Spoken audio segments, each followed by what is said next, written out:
Mr. Whitmore, I cannot process this withdrawal. The bank teller's voice was quiet, but there was something in her tone that made my hand freeze halfway to signing the form. I looked up at her. Young woman, maybe 30, with kind eyes that were now filled with something I couldn't quite place. Concern? Fear? I'm sorry, I said, confused. There must be some mistake. I called ahead.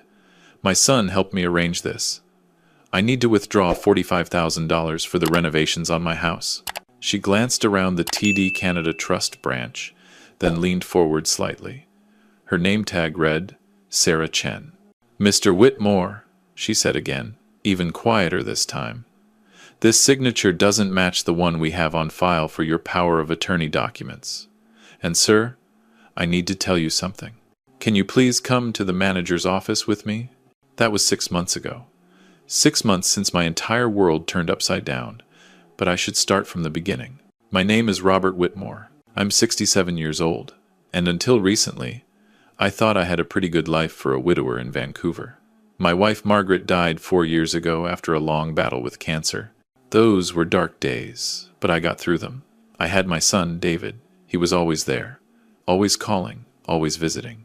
After Margaret died, David insisted I move in with him and his wife, Jennifer. Dad, you shouldn't be alone in that big house, he'd said. Come, stay with us. We have plenty of room, and Jennifer would love to have you. I was reluctant at first. I'm a proud man, I suppose.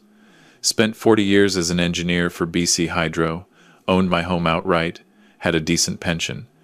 I didn't want to be a burden, but David was persistent, and honestly, the house felt so empty without Margaret's laugh echoing through it. So I sold my house in Kitsilano. Beautiful property, worth about $1.5 million. I put the money in my savings, kept my investments separate, and moved into David and Jennifer's place in Richmond. The first year was fine. Good, even. Jennifer seemed genuinely happy to have me there. She'd make dinner, we'd watch hockey night in Canada together, talk about the Canucks. David had a good job in tech, and Jennifer worked as a real estate agent. They seemed comfortable, happy, but then things started to change. It was subtle at first. Jennifer would make comments about downsizing, about how seniors my age didn't really need so much money just sitting in accounts. You should enjoy it while you can, Robert, she'd say with a smile. Travel, spend it on yourself. David started bringing up estate planning. Dad, you really should update your will. Make sure everything's in order, you know, in case something happens. I didn't think much of it at the time. It seemed like normal adult children concern. Margaret and I had always been careful about our finances, and I assumed David had learned that from us. Then came the power of attorney suggestion. Dad, you're getting older, David had said one evening about 8 months ago. What if something happens and you can't make decisions? Jennifer and I think it would be smart for you to give me power of attorney, just for medical and financial decisions in case of emergency. I hesitated. Something about it felt wrong, but David pressed, Dad, I'm your only child. Who else would do it? I'm just trying to protect you, protect your interests. So I agreed. We went to a lawyer. I signed documents. David became my power of attorney. That's when things really started to deteriorate. Suddenly, David was very interested in my finances. He wanted access to my online banking. Just to help you manage things, Dad. Make sure bills get paid. He wanted copies of my investment statements. To help with your tax planning. And Jennifer's comments became more pointed, more frequent. Robert, you know David and I have been talking about upgrading the house, she'd said one day. We really need to renovate the kitchen. It would increase the home value significantly. We were thinking, since you're living here rent-free, maybe you could contribute? Say, $50,000? I felt my chest tighten. Jennifer, I pay for groceries. I cover my own expenses. Yes, but Robert, housing in Richmond is expensive. We're basically supporting you. David jumped in quickly. What Jennifer means, Dad, is that we could all benefit from some home improvements. You'd enjoy a nicer kitchen too, right? I didn't have a good answer. Maybe they were right. Maybe I should contribute more. But something nagged at me. A voice in my head that sounded like Margaret. Be careful, Robert. Trust, but verify. Then I started noticing other things. Mail that I used to receive was disappearing. Statements from my bank, from my investment company. When I asked David about it, he'd say, "Oh, I'm handling that now, Dad. Remember? You gave me POA. Don't worry about it." I tried to check my online banking one day, but my password didn't work. When I asked David, he said the bank must have reset it for security. "I'll get you the new password, Dad. Don't worry." But he never did. I started feeling anxious, trapped, almost. But I told myself I was being paranoid. This was my son, the boy I'd raised, the man who'd sat by Margaret's bedside in the hospital, holding her hand. Then came the phone call from my investment advisor. "Robert, I just wanted to confirm you're okay with moving $150,000 from your RRSP to a joint account with your son," he'd said. My blood ran cold. I never authorized that. There was a pause. "But we have the paperwork, signed by your power of attorney." That's when I knew something was terribly wrong. I didn't confront David immediately. Maybe I should have. But I needed to understand what was happening. I needed proof. I started paying attention, really paying attention. I noticed David and Jennifer having whispered conversations that would stop abruptly when I walked in. I noticed Jennifer's new designer handbags, David's new Audi in the driveway. "Work bonus," he'd said with a shrug. One night, I couldn't sleep. I came downstairs to get some water and heard them talking in the kitchen. "He's not going to live forever," Jennifer's voice. "And honestly, David, the longer this takes, the more he's going to spend down that nest egg." "I know, but we need to be careful. If he gets suspicious." "He won't. He trusts you completely. He's your father." My hand shook as I held my water glass. I quietly went back upstairs. That's when I started planning my own investigation. I went to my bank branch, the one where I'd banked for 30 years. I asked to see someone about my accounts. That's when I met Sarah, the teller who would eventually save me from financial ruin. "Mr. Whitmore," she'd said, after pulling up my information, "I need to tell you something. Someone with your power of attorney has been making significant withdrawals from your accounts. Is this something you're aware of?" I felt dizzy. "How much?" "Over the past 6 months, $230,000 have been transferred out of your various accounts." $230,000. "There's something else," Sarah continued. "Last week, someone called claiming to be you, trying to authorize a wire transfer of your entire investment portfolio to an offshore account. We flagged it as suspicious and declined. And now, today, your son is here trying to withdraw $45,000 in cash, but the signature on his POA documents doesn't match the original signature we have on file from when you first set it up." My whole body went numb. "Mr. Whitmore, I think you need to speak with our manager, and possibly the police." The next 3 hours were a blur.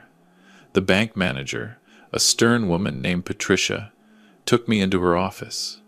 She showed me statements, transaction records, documents. David had been systematically draining my accounts. The RRSP transfer, my advisor mentioned, the new joint account that I never agreed to. Multiple cash withdrawals of 5, 10, 15,000 at a time. But the worst part was the document she showed me next. "This is a new will that was filed with a lawyer's office 3 weeks ago," Patricia said, sliding a paper across her desk. "According to this, you're leaving your entire estate to your son David and his wife Jennifer, including any remaining assets, your life insurance, everything." I stared at the signature at the bottom. It looked like mine. But I had never signed this document. I had never seen it before. "Mr. Whitmore," Patricia said gently, "I think your son forged your signature, and I think you need to take immediate action." I sat there, in that office, feeling like my heart was being ripped out of my chest. This was my son, my only child. The baby Margaret and I had brought home from the hospital. The toddler who'd called me daddy and hugged my legs. The teenager who'd asked my advice about girls. The man who'd stood beside me at Margaret's funeral. And he was stealing from me. Sarah, the teller who'd flagged everything, came into the office. "Mr. Whitmore, I know this is hard, but you need to act now. Your son is still in the branch. We told him there's a delay processing his request. Security is with him. You need to decide what to do." What do you do when the person you trust most in the world betrays you? I thought about Margaret. What would she tell me to do? And I knew. She'd tell me to be smart, to protect myself, to not let emotion cloud my judgment. Call the police, I said. And I need a lawyer. The next hour was surreal. Vancouver police officers arrived. I had to tell them everything, show them the evidence. And then I had to do the hardest thing I'd ever done in my life. I had to confront my son. They brought David into the manager's office. He looked confused at first, then worried when he saw the police officers. Then his eyes met mine, and I saw something I'd never seen before. Panic. "Dad, what's going on?" he asked, trying to sound casual. "David," I said, and my voice cracked. I cleared my throat. "David, I know what you've been doing." His face went pale. "Dad, I don't know what you're talking about. You've been stealing from me, forging my signature, draining my accounts. That's insane. I'm your power of attorney. I'm managing your money. For you. Without my knowledge. Without my permission." My voice rose. "You stole $230,000 from me, David. You forged a new will. You were planning to take everything." The police officer stepped forward. "Mr. David Whitmore, we need to ask you some questions." I watched my son's face cycle through emotions, denial, anger, and then, finally, something like calculation. "Dad, listen. I can explain. We needed the money. Jennifer and I have debts. We were going to pay you back. By forging my will? By planning to wait until I died?" David's jaw tightened. "You have more money than you need. You're just sitting on it. We're your family. You deserve nothing," I said, and I barely recognized my own voice. "You're my son, and I loved you. I gave you everything, and you repaid me by stealing from me." The investigation took 3 months. Police forensics examined the forged documents. They traced the money. They found that David and Jennifer had been living far beyond their means. Jennifer's real estate career wasn't going well. David had lost money in cryptocurrency investments. They'd maxed out credit cards, taken out loans, and they'd decided that my money was the solution. The plan, as it emerged through investigation and Jennifer's eventual confession, was even worse than I'd thought. They weren't just stealing. They were waiting. Waiting for me to die naturally, or maybe not so naturally. They'd been researching medications that could cause heart problems in elderly patients. They'd been increasing my blood pressure medication dosage without me knowing. The doctors confirmed it. I'd been feeling increasingly weak, dizzy. I'd thought it was just age. But David had been slowly poisoning me. My own son was trying to kill me. The trial was grueling. I had to sit there, day after day, listening to the evidence. Listening to David and Jennifer's lawyer try to paint me as a confused old man who didn't understand his own finances. Listening to them try to claim that the power of attorney gave David the right to do whatever he wanted with my money. But the evidence was overwhelming. The forged signatures, the unauthorized transfers, the changed medications, the fake will. In the end, David pleaded guilty to fraud, forgery, and attempted harm. Jennifer pleaded guilty to conspiracy and fraud. The judge was not sympathetic. "Mr. and Mrs. Whitmore," she'd said, looking at them with cold eyes, "you violated the deepest trust that exists between a parent and child, between family members. You stole from someone who loved you, who trusted you. You planned to let him die, possibly even hasten that process. While I cannot prove intent to murder beyond reasonable doubt, your actions demonstrate a callous disregard for human life." David got 6 years. Jennifer got 4. I sat in that courtroom and watched my son being led away in handcuffs, and I felt nothing. The man I'd loved, the son I'd raised, was gone. In his place was a stranger who'd been willing to kill me for money. That was 4 months ago. Since then, I've had to rebuild my life. I recovered most of my money, though not all.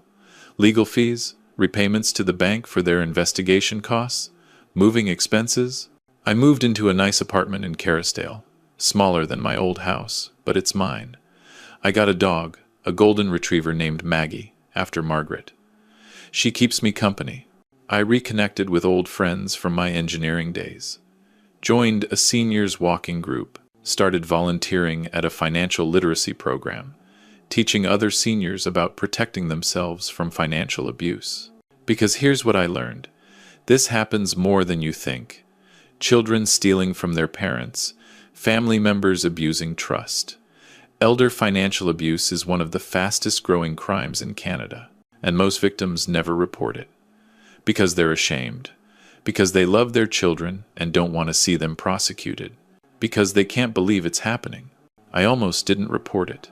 Even standing in that bank, even seeing the evidence, part of me wanted to believe there was an explanation, that my son wasn't really a thief and a would-be killer. But Sarah Chen, that bank teller, gave me perspective. "Mr. Whitmore," she'd said that first day, "I know this is your son, but imagine if this was a stranger who'd done this to you. Would you hesitate to call the police?" She was right, and that's what saved me. David writes to me sometimes from prison. Long letters full of apologies and excuses. He says Jennifer pushed him into it. He says he was desperate. He says he still loves me and hopes I can forgive him someday. I don't read them anymore. My lawyer keeps them, in case we need them for something. But I don't read them. Because here's the truth. Whether David was weak or greedy or desperate doesn't matter. He made choices. He chose to steal. He chose to forge documents. He chose to poison me slowly. Those were his choices. And I've made my choice. To move forward. To live the rest of my life on my terms. I think about Margaret sometimes. Wonder what she'd think about all this. She always saw the best in people, especially David. Maybe she would have forgiven him. Maybe she would have been heartbroken but still hopeful for reconciliation. But I'm not Margaret, and I can't forgive someone who tried to kill me, even if that someone is my son. People ask me if I'm angry. The truth is, I was. For a long time, I was furious. Betrayal like that, it burns. It consumes you. But anger is exhausting. And I'm 67 years old. I don't have time to waste on anger. Instead, I focus on gratitude. Grateful for Sarah Chen, a young woman who could have just processed the transaction and collected her paycheck. But instead, she paid attention. She noticed the inconsistencies. She cared enough to speak up. I sent her a thank you note afterward, and a recommendation to her boss. She saved my life, in every sense of the word. I'm grateful for the police officers who took my case seriously, for the bank manager who helped me secure my accounts, for my lawyer who fought for me, for my old friends who didn't judge me when I told them what happened, and I'm grateful for Maggie, who doesn't care about money or wills or betrayal. She just wants her walks and her treats and to sleep at the foot of my bed. It's a quiet life now, but it's mine, and it's honest. Sometimes, late at night, I think about what might have happened if Sarah hadn't noticed, if she'd just processed David's withdrawal. If I'd never found out, I probably would have died. Maybe in 6 months, maybe in a year. The increased medication would have caused a heart attack or a stroke. David and Jennifer would have inherited everything. They would have played the role of grieving son and daughter-in-law at my funeral. And no one would have known the truth. That thought keeps me up sometimes. The proximity of it all. How close I came to becoming a statistic. But I also think about this. I got a second chance. Not many people in my situation do. Most find out too late, when the money's gone, and there's no way to recover it. Or they never find out at all. So I use this second chance. I volunteer. I speak at senior centers about financial protection. I tell my story, painful as it is, because maybe it'll help someone else recognize the warning signs. And those warning signs are always the same. Family members suddenly very interested in finances. Pressure to sign power of attorney documents. Disappearing mail. Changed passwords. Unexplained withdrawals. If you're reading this, if you're a senior, please listen. Protect yourself. Keep control of your own finances as long as you can. Don't give power of attorney to anyone unless absolutely necessary, and even then, have oversight. Check your statements. Keep copies of everything. And if something feels wrong, trust that feeling. Because predators count on your love, your trust, your reluctance to believe the worst of your own family. That's how they operate. That's how David operated. And if you're someone taking care of an elderly parent, please, I beg you, be honest. If you need financial help, ask. Don't steal. Don't manipulate. Don't abuse the trust they've placed in you. Because once that trust is broken, it can never be repaired. Not really. I learned that the hard way. David will get out of prison in a few years, assuming good behavior. I don't know what I'll do when that happens. Whether I'll see him, whether he'll try to contact me beyond the letters I don't read. Part of me hopes he's learned something. That he's genuinely remorseful. That he's become a better person. But the bigger part of me knows the truth. The son I loved is gone. Has been gone for years, probably. Maybe he was always a fiction, a story I told myself about who my child was. The man in prison is someone else, someone I don't know, someone I don't want to know. And that's okay. I've made peace with it. It took therapy, time, tears, but I've made peace. I'm Robert Whitmore. I'm 67 years old. I'm a survivor of elder financial abuse and attempted murder. I'm a widower, a retiree, a volunteer. I'm the owner of a wonderful dog. I'm a friend to many, and I'm still here, still standing, still living. That's enough. That's more than enough. On Sunday mornings, I take Maggie to Stanley Park. We walk the seawall, watch the ships in the harbor, breathe the salt air. The same walk Margaret and I used to take 40 years ago when we were young and in love and thought we had forever. I don't have forever. None of us do. But I have now. This moment. This day. This second chance that Sarah Chen gave me when she looked at a signature and knew something was wrong. And I'm not wasting it. Not on anger, not on regret, not on wondering what I could have done differently or why David chose this path. I'm spending it on life. Real life. Honest life. That's my revenge, I suppose. Though it doesn't feel like revenge. It feels like victory. I survived. I protected myself. I fought back. And now, I'm helping others do the same. That's what Margaret would want. That's what I want. To turn this pain into purpose. This betrayal into a lesson. This near-death experience into a reason to keep living. So if you take anything from my story, take this. Trust, but verify. Love your family, but protect yourself. And if someone tells you something feels wrong, especially someone like a bank teller who has no reason to lie, listen to them. Sarah Chen saved my life because she paid attention to details and had the courage to speak up. Be like Sarah. Pay attention. Speak up. Help someone who might not realize they need help, because somewhere out there is another elderly person being victimized by someone they trust. And maybe if we all pay attention, if we all speak up, we can save them too. That's my hope, anyway.